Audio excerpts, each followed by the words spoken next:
नमस्कार दोस्तों, आप सभी का स्वागत है आपके अपने YouTube चैनल एग्जाम नॉलेज में। तो चलिए आज फिर हम शुरुआत करते हैं, यानी कि 18 जून 2026 का करंट अफेयर। ठीक है, तो सबसे पहले हम न्यूज़पेपर क्लिप की बात करते हैं। न्यूज़पेपर में हमारे लिए आज कौन सी चीज़ जो है हमारे लिए बेहतर है। ठीक है, तो करंट अफेयर की जैसे कि बात करते हैं कि जो एक ट्रंप ने वादा किया है नरेंद्र मोदी जी से कि अगर भारत पर हमला हुआ तो अमेरिका जो है उसके साथ खड़ा रहेगा। ठीक है, तो ये ट्रंप ने वादा किया। हालांकि ट्रंप की बातों पर हर कोई विश्वास नहीं करता है। ठीक है, तो ट्रंप ने वादा किया है। G7 समिति जो हुई थी फ्रांस में, ठीक है, तो वहाँ पे मोदी से जो है वो मोदी से क्या है मुलाकात हुई। तो 16 महीने बाद जो है वो नरेंद्र मोदी जी वो ट्रंप से जो है 16 महीने बाद जो है वो मुलाकात हुई।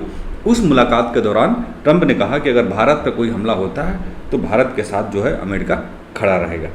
ठीक है, तो मोदी बोले कि पश्चिम एशिया में शांति की जो एक दिशा है वो ट्रंप के जो प्रयास है वो एक सराहनीय है। यानी कि मोदी जी ने ट्रंप को इसके लिए जो एक पश्चिमी एशिया में शांति का जो एक संदेश, शांति की जो एक दिशा चल रही है, उस दिशा में नरेंद्र मोदी जी ने, प्रधानमंत्री जो है हमारे नरेंद्र मोदी जी, वो अमेरिका के राष्ट्रपति जो है ट्रंप की इस चीज़ पे सराहना की है। ठीक है, तो अब इसे बात करते हैं कि आप सबको पता है कि 21 जून को जो है वो सबसे बड़ा दिन जो है वो माना जाता है। ठीक है, तो 21 जून को भी इंटरनेशनल योगा डे भी होता है। ठीक है, तो जैसे कि 21 जून को अगर बात करते हैं तो 21 जून को जो है 13 घंटे से, यानी कि 13 घंटे से अधिक का जो है वो क्या दिन होगा। ठीक है, कितने 13 घंटे से अधिक का जो वो दिन होगा और नक्षत्र तय करेंगे। 120 दिन जो है वर्षा होगी। ठीक, 120 दिन टोटल जो है वर्षा होती है। देखा जाए तो टोटल कितने 4 महीने। ठीक है, तो वर्षा का जो है वो 4 महीने, ठीक है,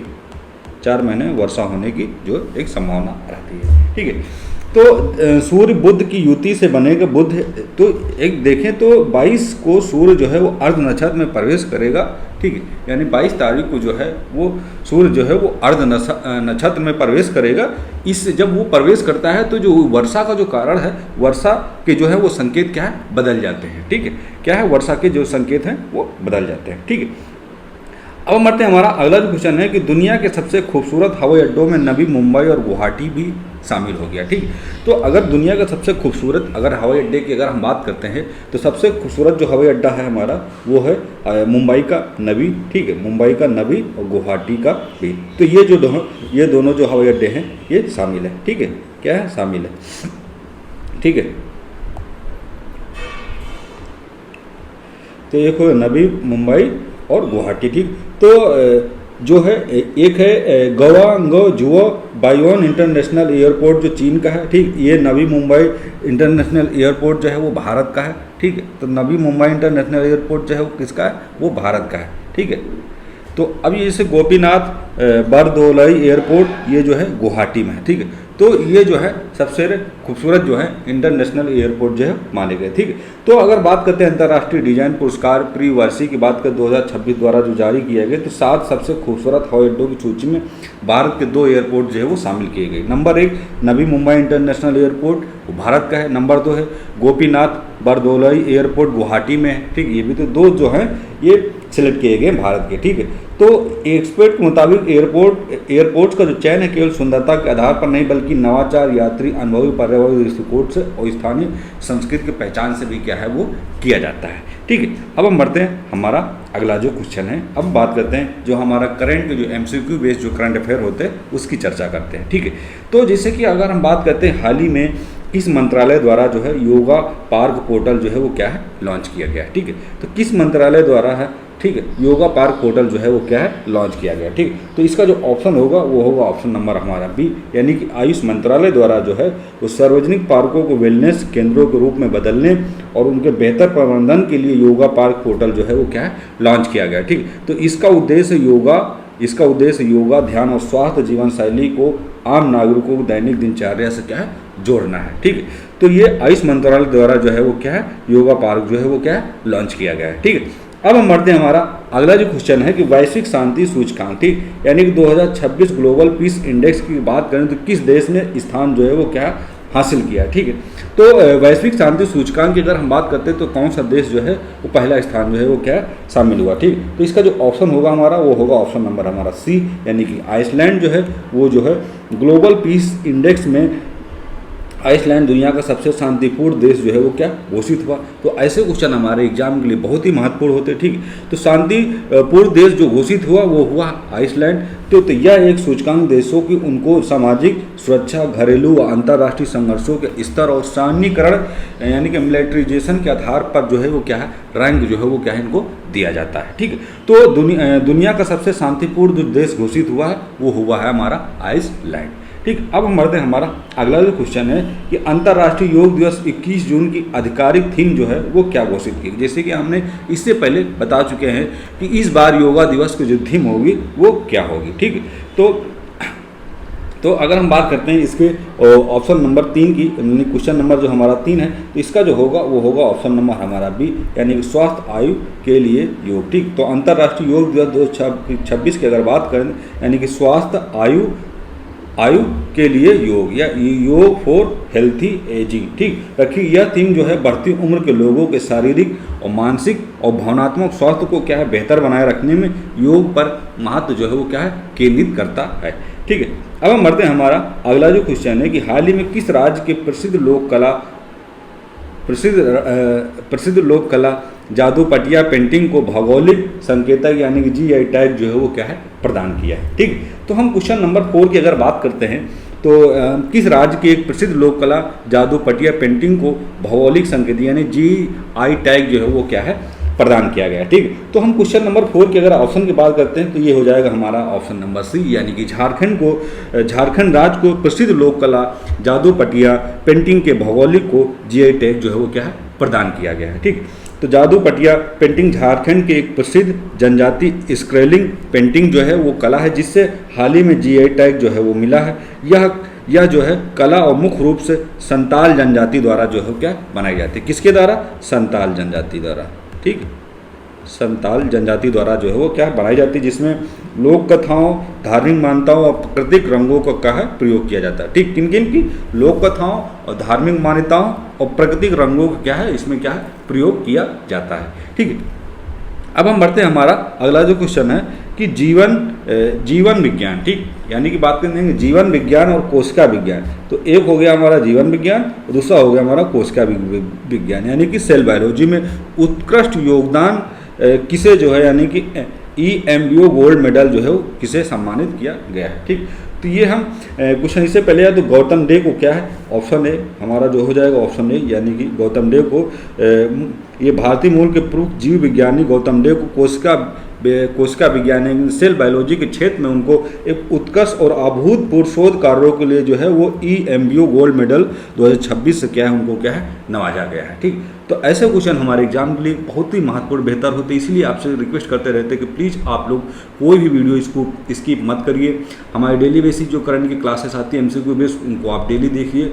जो इंपॉर्टेंट आपको लगता है या जो मैं बता रहा हूँ इंपॉर्टेंट है उसको आप अपने करंट की एक डायरी बना लीजिए, उसे नोट करते जाइए। इससे क्या होगा कि आपके आने वाले जो एग्जाम होंगे कम समय में आपको रिवीजन करने में आसानी होगी, ठीक है।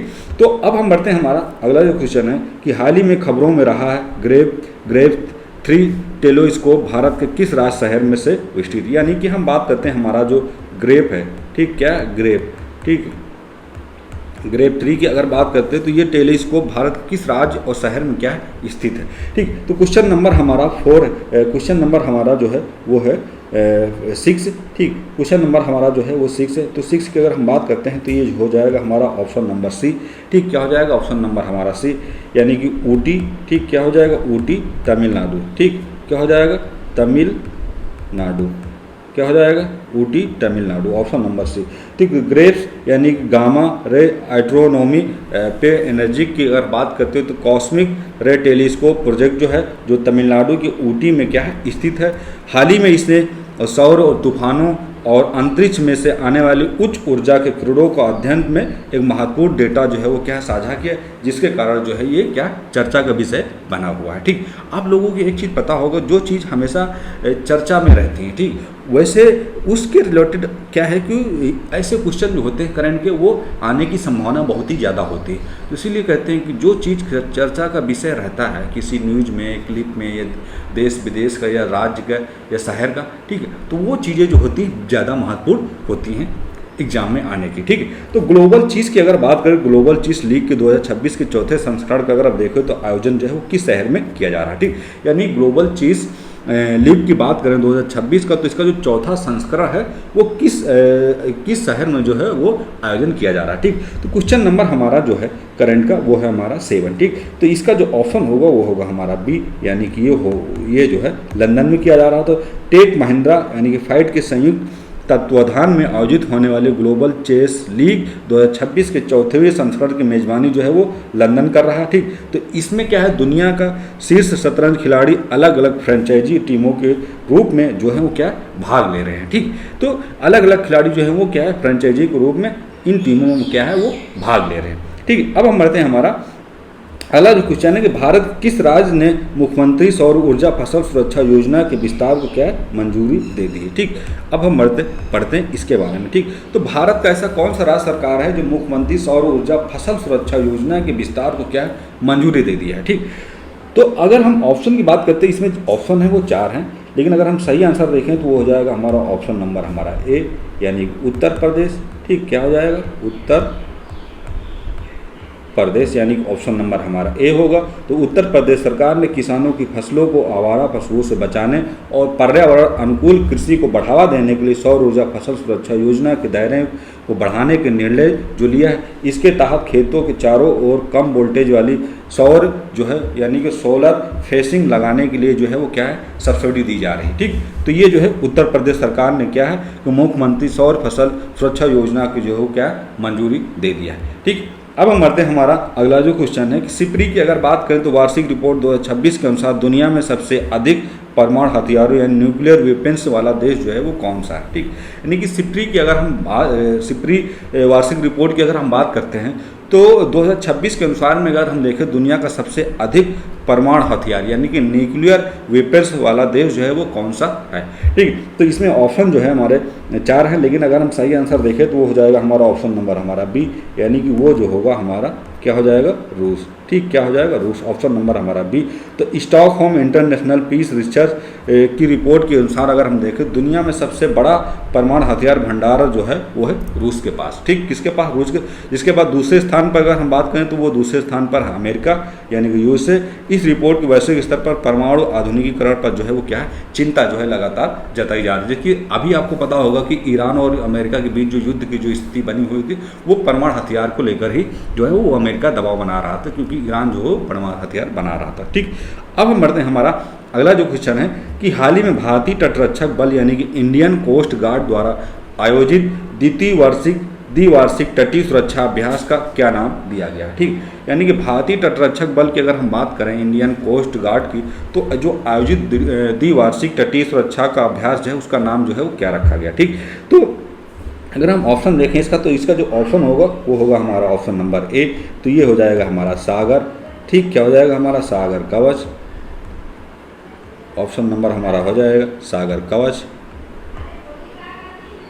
ठीक, ऑप्शन नंबर हमारा जो होगा सागर कवच, तो ऑप्शन नंबर हमारा ए। ठीक, तो भारतीय तटरक्षक यानी आईसीजी ने सभी तटीय सुरक्षा हितधारकों और नौसेना के साथ मिलकर सागर कवच अभ्यास का जो है वो क्या है आयोजन किया है। तो इसका अगर मुख्य उद्देश्य की अगर हम बात करते हैं तो ये समुद्री सीमाओं की सुरक्षा को सुदृढ़ यानी कि अच्छा बेहतर करने के लिए किसी भी संभावित घुसपैठी से निपटने के लिए तटीय सुरक्षा तंत्र की तैयारी की जो है वो जांच करना है। ठीक, तो ये जो है एक सागर कवच जो है उसका क्या है अभ्यास जो है वो किया जा रहा है। ठीक, तो भारतीय तटरक्षक बल की अगर बात करें तो इसका जो द्विवार्षिक तटीय सुरक्षा अभ्यास जो है वो हमारा है सागर कवच। ठीक, तो आज यानी कि 18 जून की जो हमारी करंट की जो क्लास थी तो वो फाइनली कंप्लीट हो गई। तो प्लीज़ आप लोगों से रिक्वेस्ट करते हैं कि आप इस क्लास को अपने दोस्तों को शेयर करिए, लाइक करिए, कमेंट करके बताइए कैसा लगा। फिर हम मिलेंगे नेक्स्ट क्लास के साथ। जय हिंद, जय।